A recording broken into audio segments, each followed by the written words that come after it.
My name is Lisa Malyak, and I'm going to be presenting a case report of two instances of recurrent dislocations with constrained hinge knee prostheses. The purpose of this is to discuss these two rare cases in patients with hinge knee prostheses. Constrained total knee arthroplasty systems are used most often for significant knee deformities, insufficiency of collaterals, as well as in tumor cases, and dislocations are very rare with few examples in the literature.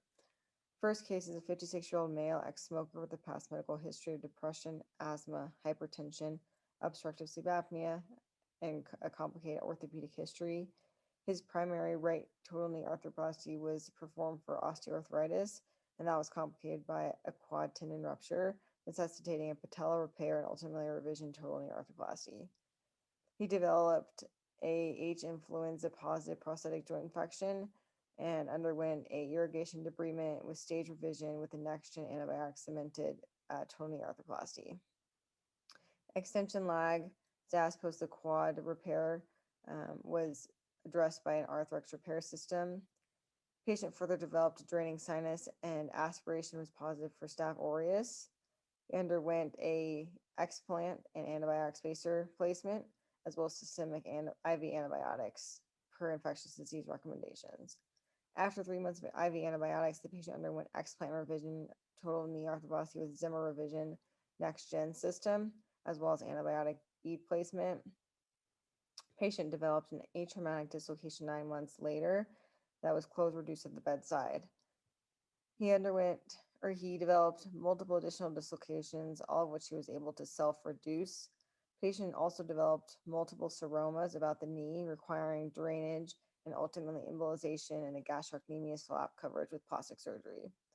Patient developed a popliteal DVT, was started on Eliquis, and developed a right lower extremity hematoma with concerns for compartment syndrome status post four compartment fasciotomies. In addition, he was found to have again dislocated the total knee while in the OR and was closed reduced after again found to have jumped the post. 5 months ago, patient underwent right total knee arthroplasty explantation revision with quadricep tendon repair. Case 2 is a 70-year-old male with a past medical history of obstructive sleep apnea, BPH, TIA. He underwent primary right total knee 5 years prior to presentation. He then underwent revision of his right total knee 2.5 years ago after a fall from height. Patient developed a staph epidermidis right knee PJI 1 year ago, leading to loosening of his components. He underwent distal femur replacement with distal femoral limb preservation system, MBT tibial tray, and TOBRA cement and radical synovectomy. He received vancomycin, rifampin, and later doxycycline for 6 months. 1 month later, patient dislocated his femoral component and had a periprosthetic proximal tibia fracture and underwent IND reconstruction of the extensor mechanism, antibiotic bead placement, and a proximal tibial ORIF. He was placed in a long cast for 6 weeks and then was transitioned to a hinge knee brace locked in extension.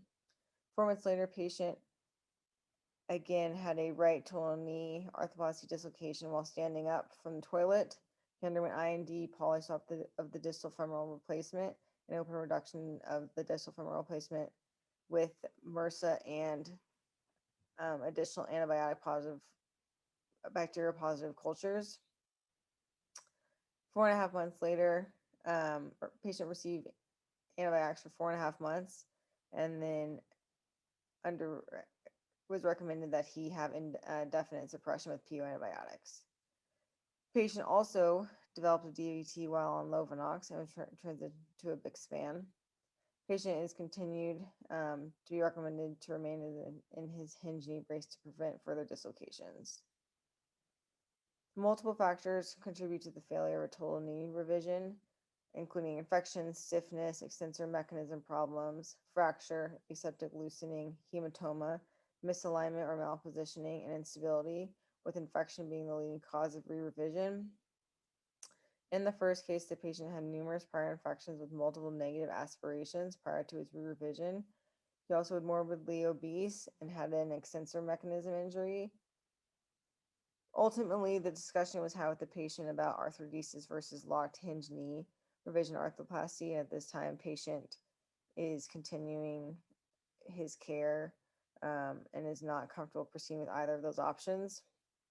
In the second case, the patient also had a chronic PJI, and in this case, it was discussed whether or not the patient should undergo an above the knee amputation. And similarly, the patient is not ready to commit to that at this time, so is continuing his hinge knee brace to prevent dislocations. In conclusion, the leading causes of dislocated hinge knee system include a heavy leg in obese patients, growth shortening during surgery, dysfunction or absent extensor mechanism, breakage of the component, and lack of a locking mechanism.